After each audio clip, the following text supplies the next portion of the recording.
Let's check a cell. Right now, I am drawing a plant cell.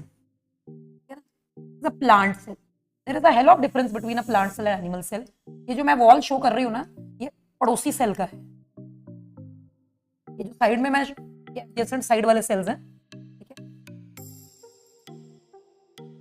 है. Here we have the cell wall. ये देखिए, अच्छा plant cell has two membranes. One is the cell wall, one is the plasma membrane, but animal cell has only cell membrane and no cell wall.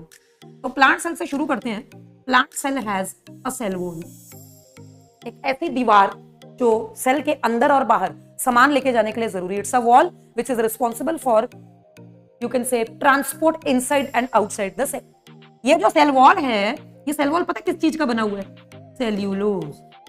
Cellulose पता क्या है? Cellulose is a complex carbohydrate. Class में किसी को glucose का formula पता है? Glucose छोटी क्लास में पढ़ा था.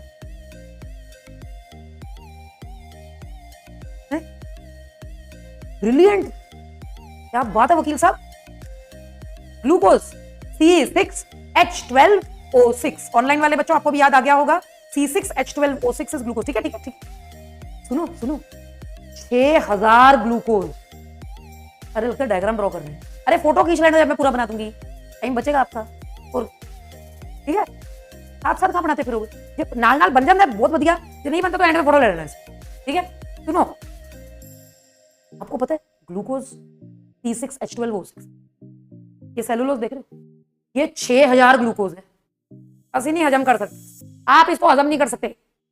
आप पालक खाओ, रोटी खाओ, दाल खाओ, चपाती खाओ, बन खाओ, ब्रेड खाओ, बिस्किट खाओ, जो भी खाओगे वो प्लांट ही तो है. इट इज प्लांट ना. आप बन खाते हो तो जो बन किसका बना है? आटे का बना हुआ है. आटा क्या है? गेहूं है. गेहूं क्या है? प्लांट है, प्लांट सेल्स है. तो जो खाना आज आप खाकर आए हो वो सारे प्लांट सेल्स हैं. Everything will be digested in the cell. Everything will be digested except cell wall. हमारे बॉडी में सेल वॉल को हजम करने का कोई इंतजाम नहीं है.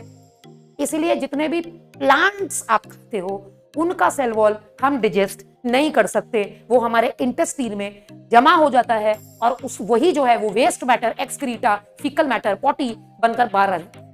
जहरीला सारा सामान लेकर सेलुलोज बाहर आता है. यही रीजन है if you take a lot of junk food there is no fibre. Junk food में ज्यादा फाइबर नहीं होता. फाइबर के लिए आपको salad, corns, cucumber, onion, tomatoes, green leafy vegetables, मेथी, साग, पालक, ऐसी चीजें अगर आप खाओगे, फ्रूट्स खाओगे कच्चा, तो आपके बॉडी में क्यूकम्बर वगैरह खाओगे तो बॉडी में फाइबर जाएगा और कॉन्स्टिपेशन कब्ज नहीं होगी.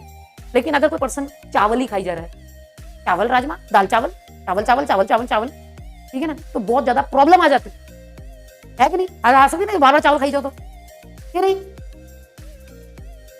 अब जैसे कि कई लोग बहुत ज्यादा चावल खाते हैं तो उनको चावल कम खाना चाहिए. एक टाइम खा लो, सुबह शाम खाने की कोई जरूरत नहीं है कि नहीं? That will create problem in your body. Have fibre, balanced diet होना चाहिए. सेलुलोज हम डाइजेस्ट नहीं कर सकते.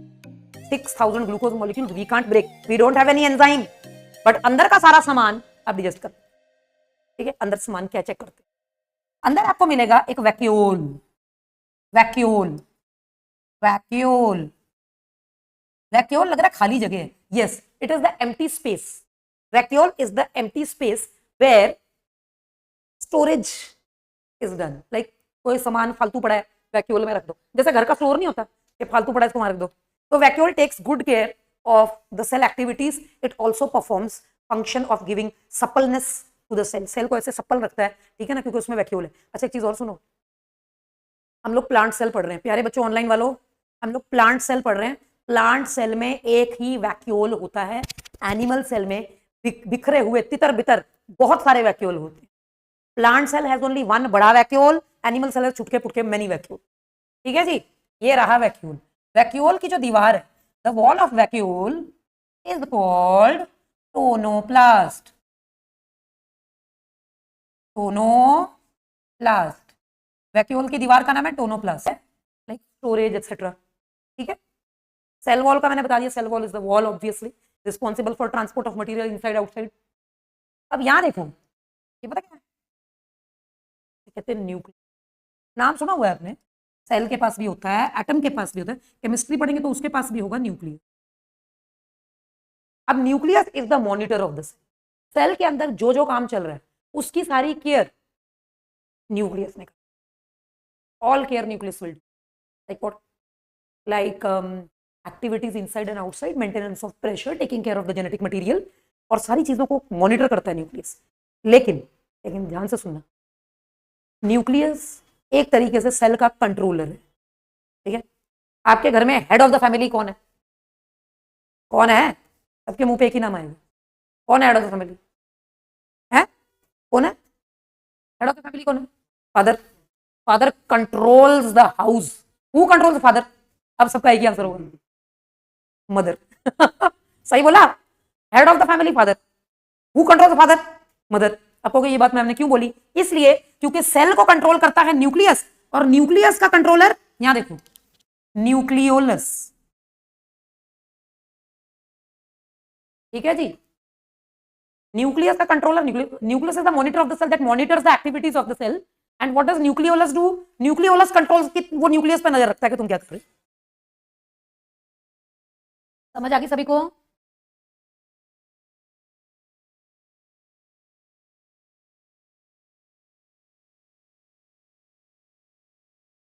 हाँ जी, ठीक है जी। तो nucleus is the controller of the cell and nucleolus controls the nucleus. अब देखो कि न्यूक्लियस के अंदर क्या क्या है, इसका भी सामान चेक कर लेते हैं, ठीक है जी। Let's check what does it have. Nucleus के अंदर आपको इस तरह का नेटवर्क मिलेगा, ये नेटवर्क देखो, such kind of a network, network, ठीक है जी। And what is this network known as?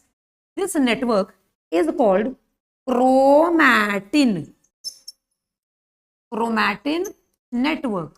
Thank god कि ये क्रोमैटिन नेटवर्क है, क्योंकि अगर मैंने इस नेटवर्क को खोला तो इसके अंदर मिलेगा आपका डीएनए, आपका DNA, the biological Aadhaar card, है ना। डीएनए क्या है? आपका बायोलॉजिकल आधार कार्ड है, जो आपके पास है, किसी के पास नहीं है, डीएनए। अब आपको समझ में आया कि आदमियों का जो स्पर्म है वो जब फीमेल ओवम से मिलती है, मिलता है स्पर्म अगर मिलता है फीमेल ओवम से, तो फीमेल का ओवम एक सेल है, फीमेल का न्यूक्लियस और स्पर्म का न्यूक्लियस दोनों मिलते हैं, और बेबी का न्यूक्लियस जब बन जाता है तब क्रोमैटिन दोनों से थोड़े थोड़े आ जाते हैं, दोनों से क्रोमैटिन आ गया, दोनों से डीएनए आ गया, बच्चा दोनों जैसा दिख रहा है, ठीक है जी। कि why the child looks like both father and mother? This is because the DNA from dad and mom, from their cells. हम लोग क्या पढ़ रहे हैं? प्लांट सेल पढ़ रहे हैं। स्पर्म क्या है? मेल सेक्स सेल है। मैं रिप्रोडक्शन चैप्टर करा चुकी हूँ, रिपीट हो जाएगा बाद में। मेल सेल दुनिया का कोई भी हो, न्यूक्लियस तो होगा ना। मैं कोई भी सेल पढ़ाऊं, प्लांट पढ़ाऊं, एनिमल पढ़ाऊं, मैं दुनिया को सेल पढ़ाऊं, बैक्टीरिया पढ़ाऊं, फंगस पढ़ाऊं, सबके पास न्यूक्लियस है भाई, ठीक है। तो sperm also as a nucleus. तो स्पर्म के न्यूक्लियस का समान भी यही है, उसके पास भी न्यूक्लियस है, उसके पास भी न्यूक्लियोलस है, उसके पास भी क्रोमैटिन है, उसमें भी डीएनए है। अब मेरा आप इधर से सेल निकाल लो, मेरे हेयर से निकाल लो, मेरे लिवर से निकाल लो, मेरे ओवम से निकाल लो, सबके पास न्यूक्लियस मिलेगा और सबका डीएनए सेम है, जिससे पता चलेगा कि ये इनका डीएनए है, ठीक है जी। अब जैसे अगर कहीं लाइक समझो किसी पर्सन का रेप हो जाता है, तो उसकी बॉडी के अंदर किसका डीएनए गया है? वो डीएनए या सीमेन की आइडेंटिफिकेशन हो जाए तो बंदा पकड़ा जाए, लेकिन वो तो एक लंबा प्रोसेस है, वो 48 घंटे के अंदर अंदर होना चाहिए। इसके अलावा कौन आया था उस रात? अब तो समझो कोई जिंदा है तो वो गवाही दे सकती है, बता सकती है ऐसा दिखता था, ऐसा दिखता था।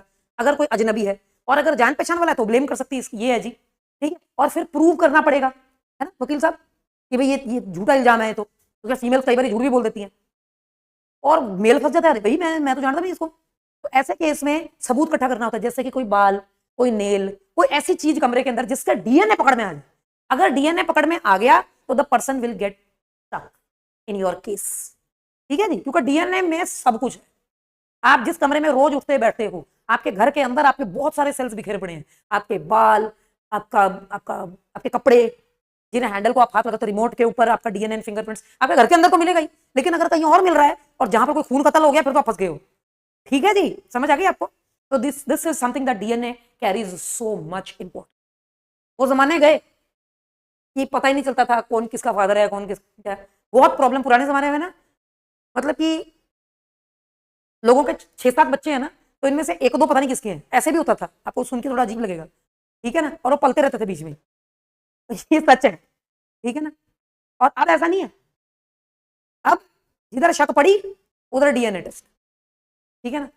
मतलब ऑब्वियसली करवाना तो फीमेल को ही पड़ेगा, ठीक है ना।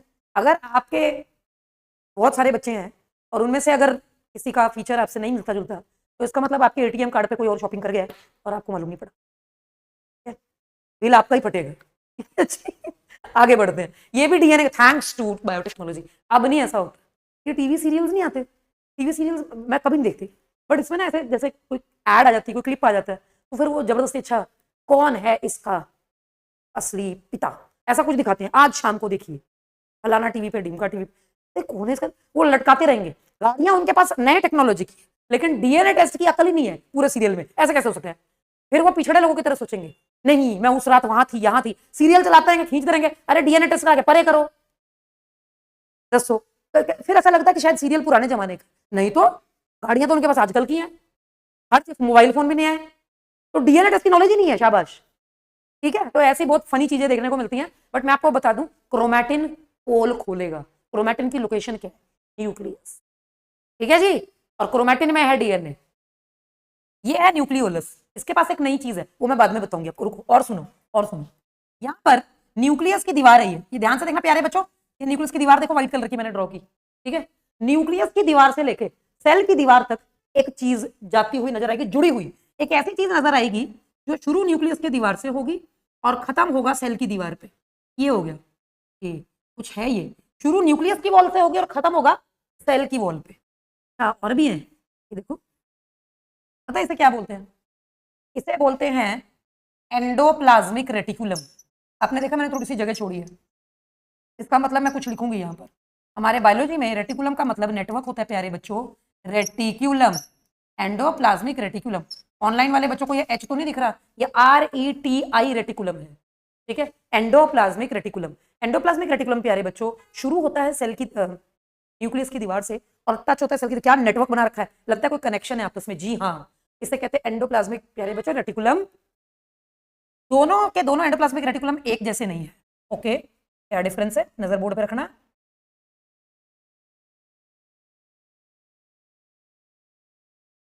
ये देखिए, दोनों एंडोप्लाज्मिक रेटिकुलम एक जैसे नहीं, ये प्लेन है और इसके ऊपर आपको ये बीड्स नजर आ रहे हैं। ऑनलाइन वाले बच्चों को ये कलर नजर आ रहा है ना, हाँ जी, ठीक है।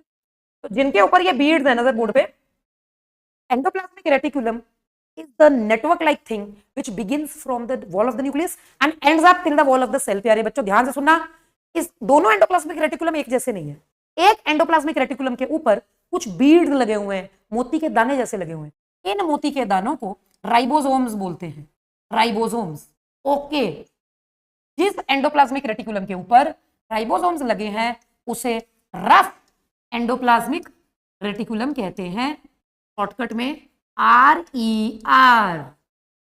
और जिस पर नहीं लगे हुए उसे स्मूथ एंडोप्लाज्मिक रेटिकुलम कहते हैं, ब्रैकेट में SER। मन्नत, SER और RER में एक ही चीज का फर्क है, कौन है, राइबोसोम्स। जिसके पास राइबोसोम्स लगे हुए हैं वो रफ है, बीड बीड्स बीड्स बीड्स जैसे, जिस पे नहीं लगे हुए वो स्मूथ है, ठीक है जी। चलो, तो एंडोप्लाज्मिक रेटिकुलम का बहुत बड़ा रोल है। अभी तो मैं सिर्फ इन लोगों के बारे में इंट्रोडक्शन दे रही हूँ, अभी इनके फंक्शन भी बताती हूँ, ठीक है। सभी बच्चे ऑनलाइन वाले भी नजर रखना, टॉपिक इंटरेस्टिंग है, ऐसी बात नहीं है, ठीक लग रहा है ना टॉपिक, हाँ जी। तो राइबोसोम्स हैं, एंडोप्लाज्मिक रेटिकुलम कहता है कि मैं मॉनिटर तो भाई न्यूक्लियस है, उधर वैक्यूल है, उसमें खाली सामान आता है, वैक्यूल की दीवार का नाम टोनोप्लास्ट है। हमारे पास दो मेम्ब्रेन्स है, एक है सेल वॉल और एक है प्लाज्मा मेम्ब्रेन, जो मैंने अभी नहीं लिखा, बाद में लिखूंगी, बाहर वाला जो है, ठीक है। एंडोप्लाज्मिक रेटिकुलम है, न्यूक्लियस की दीवार से शुरू होता है, सेल की दीवार पे खत्म होता है, जिसके पास राइबोसोम्स हैं वो RER, रफ एंडोप्लाज्मिक रेटिकुलम, जिसपे नहीं है वो SER, स्मूथ एंडोप्लाज्मिक रेटिकुलम। अब देखते हैं दोनों का काम, यहाँ नीचे देखो, रफ एंडोप्लाज्मिक रेटिकुलम पर प्यारे बच्चों राइबोसोम्स है। अच्छा, राइबोसोम्स का काम है प्रोटीन फॉर्मेशन, प्रोटीन फॉर्मेशन। इसका मतलब RER क्या करेगा, प्रोटीन फॉर्मेशन या प्रोटीन सिंथेसिस। सिंथेसिस फॉर्मेशन को ही कहते हैं प्यारे बच्चों, बायोलॉजी का वर्ड है, ठीक है। वो प्रोटीन सिंथेसिस क्यों करेगा प्यारे बच्चों, क्योंकि उसके पास राइबोसोम्स है। तो धृति स्मूथ वाले के पास तो है नहीं, तो मतलब ये कुछ नहीं करेगा, इसके पास तो है नहीं, तेरे पास तो है नहीं राइबोसोम, तुम कुछ करोगे कि ऐसे बैठे रहोगे? तो स्मूथ एंडोप्लाज्मिक रेटिकुलम जिसके पास राइबोसोम्स नहीं है, वो पता क्या करेंगे? वो कहता है यार तुमने प्रोटीन बनाया, हम फैट्स बना देते हैं। तो वो फैट्स की फॉर्मेशन करेंगे, फैट्स की सिंथेसिस